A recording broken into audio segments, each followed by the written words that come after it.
জিকির, যেই 4টা জিকির বান্দা যদি মুখে এবং অন্তরে রাখে, আল্লাহ তো বান্দাকে ছেড়ে যান না, কিন্তু ওই বান্দাকে আল্লাহ কখনোই ছাড়বেন না। সুবহানাল্লাহ বলবেন।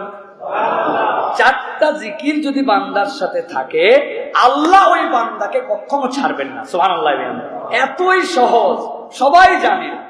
1 নম্বরে আল্লাহর কাছে বলতে হবে, ইয়া হাইয়ু ইয়া কাইয়ুম বিরহমাতিকা আস্তাগীস। ইয়া হাইয়ু, হে চিরঞ্জীব, ইয়া কাইয়ুম, হে চরাচরের ধারক, বিশ্ব চরাচরের ধারক, আপনার কাছে বলতেছি, বিরহমাতিকা আস্তাগীস, আপনার দয়ায় আমি আপনার সাহায্য প্রার্থী। আল্লাহর কাছে আমার আর কিচ্ছু বলার নাই, স্যালেন্ডার করে দিছি। 2 নম্বর, লা ইলাহা ইল্লা আনতা সুবহানাকা ইন্নী কুনতু মিনাজ জালিমিন। তিরমিজির হাদিসের মধ্যে আসছে, কোন বান্দা বিপদে এই দোয়া পড়লে সাহায্য করা আল্লাহ নিজের প্রতি তার ওয়াজিব করে নেন। 3 নম্বরে, ইন্না লিল্লাহি ওয়া ইন্না ইলাইহি রাজিউন, সূরা বাকারার 156 নম্বর আয়াত। এটা নিজের জীবনে, আল্লাহ আসলে তো তোমার কাছ থেকে আসছি, তোমার কাছেই ফেরত যেতে হবে, আমার একটা সান্ত্বনার জায়গা, অতএব যেটা ভালো তুমি সেটা আমার জন্য করো।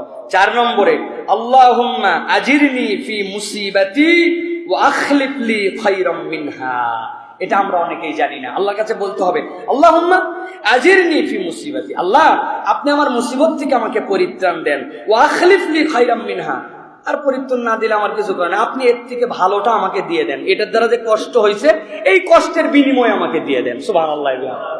আপনি যদি কষ্ট দিয়ে আমাকে সুখ পান, আপনার যদি তকদিরে আমার লেখা থাকে, আমার কোনো আপত্তি নেই, কিন্তু আল্লাহ আমার একটা আবদার আছে, আপনি আমাকে আল্লাহুম্মা আজিরনি ফি মুসিবাতি, আপনি আমাকে এই মুসিবতের উজরত দিবেন, ওয়া আখলিফ লি খায়রাম মিনহা, আর আল্লাহ রাব্বুল আমিন আপনি আমাকে এর থেকে উত্তম বস্তু দিয়ে আমার মনকে আপনি শান্ত করে দিবেন। সুবহানাল্লাহ।